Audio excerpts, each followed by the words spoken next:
এই লোক আত্মহত্যা মরে যাবে, সরকারের দায় নিতে হবে। একাধিক লাইনে শুধু সারি সারি গরু, এ মাথা থেকে একবার শেষ প্রান্তে পর্যন্ত গরু সব নিয়ে গিয়ে আমাদের নবান্নকে দাঁড় করাতে হবে। গরু নিয়ে নবান্নে পৌঁছে যাবেন। 14 বছর পরে গোমাতাকে খাওয়া যাবে। তাহলে এই 14 বছরের জন্য কি শুধু তোমাদের গোমাতা? এই বিকল্প রাস্তা বার করে দিক, নইলে তো আমাদের মরা ছাড়া কোনো লাইন নেই। এক্ষুনি যে তাহলে হচ্ছে গলায় দড়িতে মরলে ভালো হয়। তো সরকারকে বলবো এইভাবে না মেরে আমাদের হাতে বিষ তুলে দেখ, আমরা বিষ খাই। আমাদের তো গরু বিক্রি না করলে আমাদের চলবে না, আমরা কি করে খাবো? আমাদের তো ব্যবসায়ী এইটা, দুধ শেষ হবে গরু বিক্রি করবো। গরু নিয়ে তাহলে নবান্ন ছেড়ে দিয়ে আসবো না বেঁধে দিয়ে আসবো? তাহলে বলছি এই গরু নিয়ে নবান্নে পৌঁছে যাবেন। একটা গরুর দাম 2 লাখ 2.5 লাখ টাকা বিক্রি করে, বউদের গয়না, শ্বশুর বাড়িতে গয়না এনে, ভাইদের গয়না লে সব বন্ধক দিয়ে এসব গরু বাছুর খেয়ে মানুষ করেছি।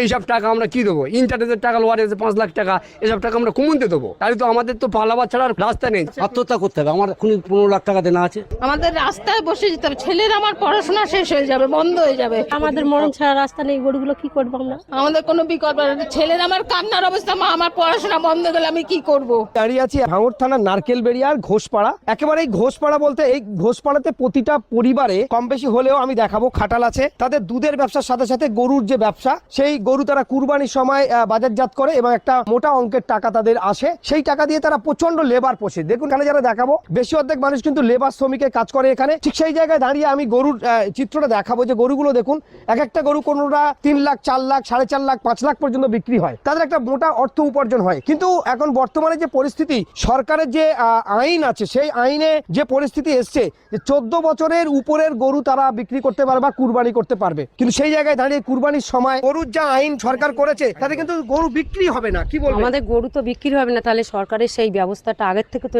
জিনিসটা চালু ছিল না, আমরা তো জানতাম।